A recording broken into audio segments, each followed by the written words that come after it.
जय श्री कृष्णा। श्रीमद् भगवद गीता के ज्ञान की शुरुआत कैसे हुई? भगवद गीता का प्रकटीकरण राजा धृतराष्ट्र और उसके मंत्री संजय के बीच हुए वार्तालाप से आरंभ होता है। क्योंकि धृतराष्ट्र नेत्रहीन था, इसलिए वह व्यक्तिगत रूप से युद्ध में उपस्थित नहीं हो सका। अतः संजय उसे युद्ध भूमि पर घट रही घटनाओं का पूर्ण सजीव विवरण सुना रहा था। संजय महाभारत के प्रख्यात रचयिता वेदव्यास का शिष्य था। ऋषि वेदव्यास ऐसी चमत्कारिक शक्ति से संपन्न थे जिससे वह दूर दूर तक घटी रही घटनाओं को प्रत्यक्ष रूप से देखने में समर्थ थे। अपने गुरु की अनुकंपा से संजय भी दूरदृष्टि का दिव्य चमत्कारिक शक्ति प्राप्त की थी। इस प्रकार से वह युद्ध भूमि में घटित सभी घटनाओं को दूर से देख सकता था। भगवान श्री कृष्ण ने भगवत गीता का उपदेश एक ही वंश के दो परिवार के चचेरे भाइयों कौरव और पांडु के मध्य हुई महाभारत के युद्ध की रणभूमि पर दिया गया। युद्ध की शुरुआत के दौरान पांडव पक्ष के अर्जुन का रथ चलाते हुए भगवान श्री कृष्ण ने श्रीमद् भगवत गीता का ज्ञान दिया था। भगवत गीता के पहले अध्याय में अर्जुन के प्रश्न हैं। शोक और विषाद से ग्रसित अर्जुन पूरे अध्याय में भगवान श्री कृष्ण से प्रश्नों के माध्यम से जिज्ञासा जाहिर करता है। अर्जुन की जिज्ञासा के साथ साथ इस अध्याय में बहुत कुछ जानने योग्य बातें भी हैं। इन बातों को जान लेने से वर्तमान में आ रही कई परेशानियों का हल हमें मिल जाता है। ये कुछ इस प्रकार से हैं। युद्ध हो या जीवन में कोई भी कार्य, सर्वप्रथम अपने पक्ष सहित सामने वाले पक्ष से संबंधित सभी बातों को जान लेना चाहिए। कार्य के दौरान भावना में नहीं बहना चाहिए। कार्य की शुरुआत इस प्रकार से होना चाहिए कि सामने पक्ष में हलचल मच जाए। जो हमारा गुरु मार्गदर्शक है उससे कुछ भी छुपाना नहीं चाहिए, सब कुछ उसके सामने जाहिर कर देना चाहिए। चिंता करने की बजाय ज्ञान प्राप्त करके अपने कर्मों में लग जाना चाहिए। श्रीमद् भगवद गीता के पहले अध्याय में कुल 47 श्लोक हैं। पहले अध्याय के दौरान अधिकांश संवाद अर्जुन, धृतराष्ट्र एवं संजय के हैं। जय श्री कृष्ण। हमने इस अध्याय से सीखा, जीवन हो योजनाओं से भरा। जीवन के किसी भी क्षेत्र में बेहतर रणनीति आपके जीवन को सफल बना सकती है। यदि कोई योजना या रणनीति नहीं है तो समझो जीवन एक अराजक भविष्य में चला जाएगा जिसके सफल होने की कोई गारंटी नहीं। भगवान श्री कृष्ण के पास पांडवों को बचाने का कोई मास्टर प्लान नहीं होता तो पांडवों की कोई औकात नहीं थी कि कौरवों से किसी भी मामले में जीत जाते।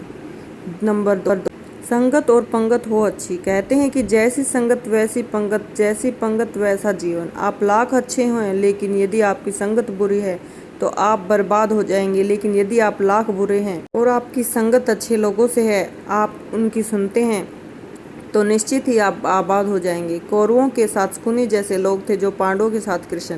शकुनी मामा जैसी आपने संगत पाल रखी है तो आपका दिमाग चलना बंद हो जाएगा। अधूरा ज्ञान घातक। कहते हैं कि अधूरा ज्ञान सबसे खतरनाक होता है। इस बात का उदाहरण है अभिमन्यु। अभिमन्यु बहुत ही वीर और बहादुर योद्धा था, लेकिन उसकी मृत्यु जिस परिस्थिति में हुई उसके बारे में सभी जानते हैं।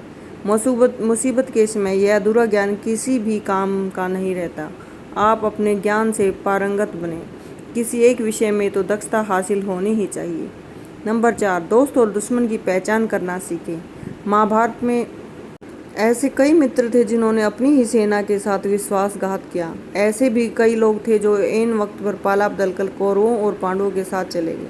शल्य और युयुत्स इसके उदाहरण हैं। इसलिए कहते हैं कि कई बार दोस्त के भेष में दुश्मन हमारे साथ आ जाते हैं, हमसे कई तरह के राज ले लेते हैं। कुछ ऐसे भी दोस्त होते हैं जो दोनों तरफ के होते हैं, जैसे कौरवों के साथ दे रहे भीष्म और द्रोण और विदुर आदि। हथियार से ज्यादा घातक बोल वचन। महाभारत का युद्ध नहीं होता तो यदि कुछ लोग अपने वचनों पर संयम रख लेते, जैसे द्रौपदी यदि दुर्योधन को अंधे का पुत्र भी अंधा नहीं कहती तो महाभारत नहीं होती। शिशुपाल और शकुनी हमेशा चुभने वाली बातें नहीं करते। उनका हश्र क्या हुआ यह सभी जानते हैं। सबक यही है कि कुछ भी बोलने से पहले हमें सोच लेना चाहिए कि आपके जीवन, परिवार और राष्ट्र पर इसका क्या प्रभाव होगा। जुए और सट्टे से रहो दूर। शकुनी ने पांडवों को फंसाने के लिए जुए का आयोजन किया, जिसके चलते पांडवों ने अपना सब कुछ दांव पर लगा दिया था। अंत में उन्होंने द्रौपदी को भी दांव पर लगा दिया था।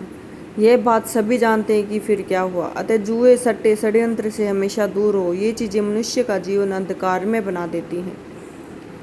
सदा सत्य के साथ रहो। कौरवों की सेना पांडवों की सेना से कहीं ज्यादा शक्तिशाली थी। एक से एक योद्धा, ज्ञानी जन कौरवों का साथ दे रहे थे। पांडवों की सेना में ऐसा वीर योद्धा नहीं था। कहते हैं कि विजय उसकी नहीं होती जहाँ लोग ज्यादा होते हैं, धनवान होते हैं या बड़े पदाधिकारी होते हैं। विजय हमेशा उसकी होती है जहाँ ईश्वर है। ईश्वर हमेशा वही है जहाँ सत्य है, इसलिए सत्य का साथ कभी न छोड़ें। अंततः सत्य की ही जीत होती है। सत्य के लिए जो करना पड़े करो। लड़ाई से डरने वाले मिट जाते हैं। जिंदगी एक उत्सव है, संघर्ष नहीं, लेकिन जीवन के कुछ मोर्चों पर व्यक्ति को लड़ने के लिए हमेशा तैयार रहना चाहिए। जो व्यक्ति लड़ना नहीं जानता, युद्ध उसी पर थोपा जाएगा और उसको सबसे पहले मारा जाएगा। महाभारत में पांडवों को यही बात श्री कृष्ण ने अच्छे से सिखाई थी।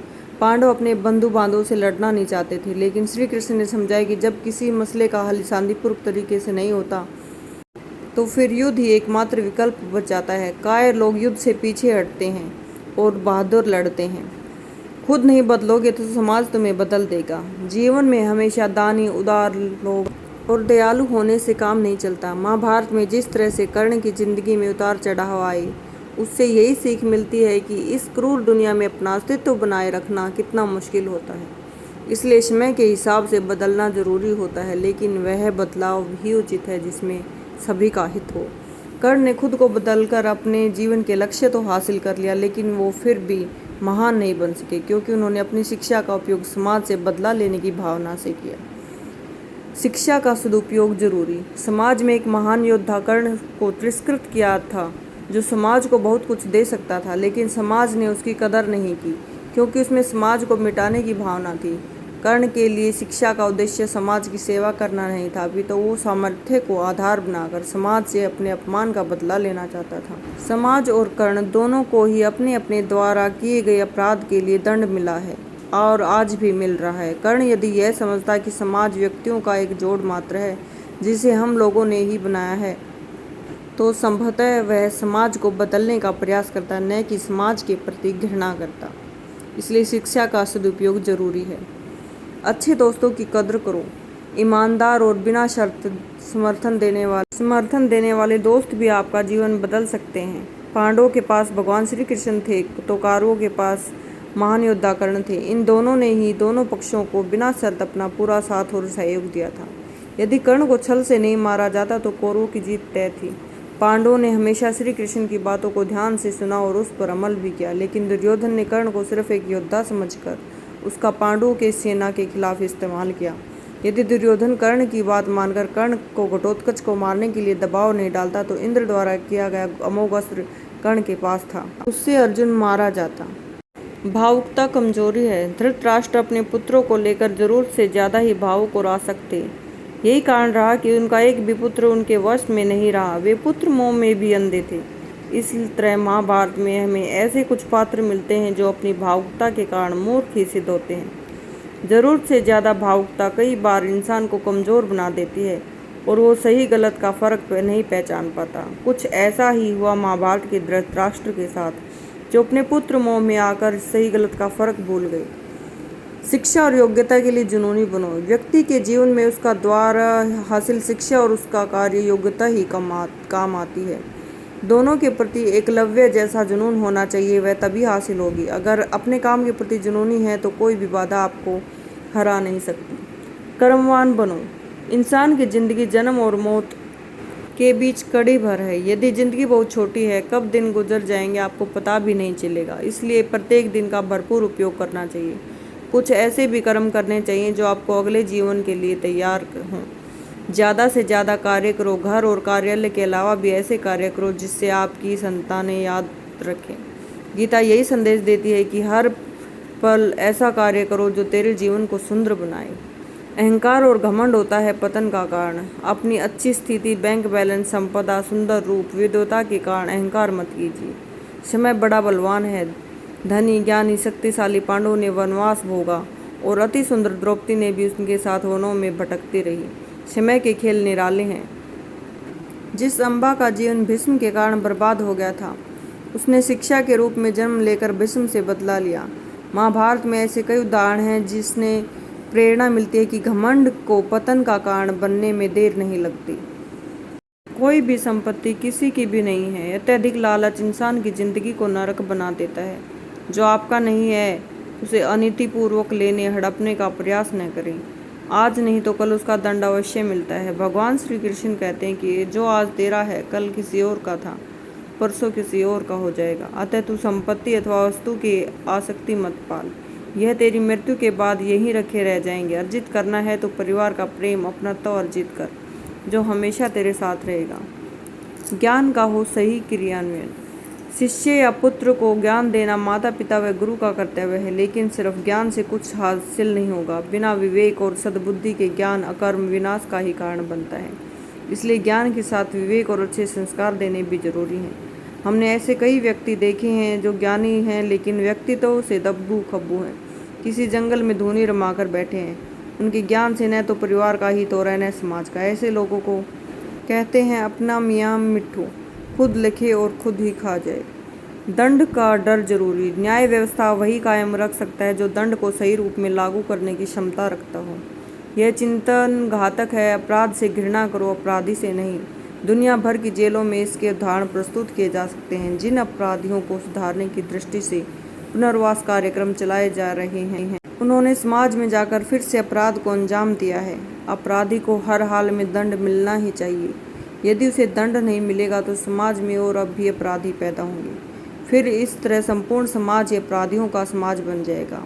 युधिष्ठिर की अहिंसा ने उनका विश्वास देखते हुए युद्ध के बाद भीष्म को उन्हें उपदेश देना पड़ा कि राजधर्म में हमेशा दंड की जरूरत होती है, क्योंकि प्रत्येक समाज में अपराधी तो होंगे ही। दंड न देना सबसे बड़ा अपराध होता है, इसलिए दंड जरूरी है। न्याय की रक्षा जरूरी। न्याय हमेशा उन लोगों के साथ होता है जो शक्तिशाली हैं, जो न्याय पाने के लिए प्राणपण से उत्सुक हैं। जिन्होंने अपने लिए न्याय मांगा है उनके साथ ईश्वर ने न्याय किया है। मांगोगे नहीं तो मिलेगा भी नहीं, यही प्रकृति का नियम है। गुरु द्रोणाचार्य ने कर्ण और एकलव्य के साथ जरूर अन्याय किया था, लेकिन आज दुनिया अर्जुन को सर्वश्रेष्ठ धनुर्धर मानती है, क्योंकि कर्ण और एकलव्य ने हमेशा न्याय की मांग, और अंत में आज दुनिया उन्हें सर्वश्रेष्ठ धनुर्धर मानती है। महाभारत में हमें सिखाती है कि न्याय की कितना जरूरी है, लेकिन यह भी कटु सत्य कि न्याय सिर्फ शक्तिशाली लोगों के लिए ही है। छिपे हुए को जानने का ज्ञान जरूरी। यह जगत या व्यक्ति जैसा है वैसा कभी दिखाई नहीं देता, अर्थात लोग जैसे दिखते हैं वैसे होते नहीं हैं, चाहे वह कोई भी हो। महाभारत का हर पात्र ऐसा ही है, रहस्यमयी। छिपे हुए को जानना जरूरी है। व्यक्ति का लक्ष्य होना चाहिए, क्योंकि ज्ञान ही व्यक्ति को बचाता है। भगवान श्री कृष्ण के ऐसे ही कई योद्धा थे जो छिपे हुए सत्य को जानते थे। सफ़र करने में होती है बरकत। एक स्थान से दूसरे स्थान पर जाना है, एक स्थान को छोड़कर दूसरे स्थान पर रहने से लाभ ही मिलता है। पांडवों को हस्तिनापुर छोड़कर 2 बार जंगल में जाना पड़ा। अंत में उनको खांडवप्रस्थ मिला तो वह वहाँ चले गए। इस तरह भगवान श्री कृष्ण को कई बार मथुरा छोड़कर जाना पड़ा, अंत में वे द्वारिका में बस गए।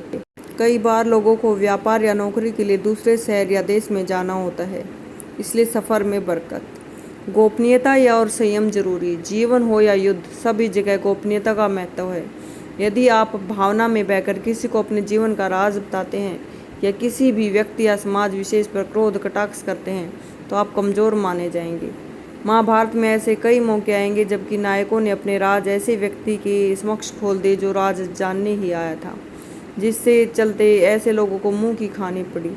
दुर्योधन, भीष्म, बार्बरिक ऐसे उदाहरण हैं जिन्होंने अपनी कमजोरी और शक्ति का राज खोल दिया था। चिंता, भय और अशांति है मृत्यु का द्वार। किसी भी प्रकार की चिंता करना, मन को शांत रखना, व्यर्थ के भय पाले रहना मृत्यु के आसपास ही मंडराने लगती है। मौत तो सभी को आनी, फिर चिंता किस बात की। कोई पहले मरेगा, कोई बाद में। चिंता मुख्य कारण मोह है। जेल खाना, दवा खाना, पागल खाना वह व्यक्ति है जिसे धर्ममस्त संयमित जीवन नहीं जिया। बहुत महत्वाकांक्षी या जिसने धन और शक्ति के आधार पर रिश्ते बना रखे हैं, जिसे अपनी संपत्ति की सुरक्षा की चिंता है। महाभारत को पढ़ने से हमें यही शिक्षा मिलती है कि चिंता मुक्त जीवन सबसे बड़ी दौलत है। इंद्रियां संयम जरूरी। इंद्रियां कभी तृप्त नहीं होती। जो इंद्रियों के वश में है उसका पतन निश्चित है। बहुत से लोग आजकल किसी न प्रकार की आदत या नशे के गुलाम हैं। ऐसे लोगों का धीरे धीरे शरण हो रहा है। इंद्रिय संयम आता है संकल्प से। महाभारत का हर पात्र संकल्प से बंधा हुआ है। शक्ति का संचय इंद्रियों को वश में करने से ही संभव हो पाता है। राजा या योद्धा को नहीं करना चाहिए परिणाम की चिंता। कहते हैं कि जो योद्धा या राजयुद्ध के परिणाम की चिंता करता है वह अपने जीवन और राज्य को खतरे में डाल देता है। परिणाम की चिंता करने वाला कभी भी साहसपूर्वक न तो निर्णय ले पाता है न ही युद्ध कर पाता है। जीवन के किसी मोड़ पर हमारे निर्णय हमारे भविष्य को तय करते हैं। एक बार निर्णय ले लेने से बाद में बदलने का अर्थ है कि आप अच्छे से सोचकर निर्णय ले लिया या आप में निर्णय लेने की क्षमता नहीं है। जय श्री कृष्ण।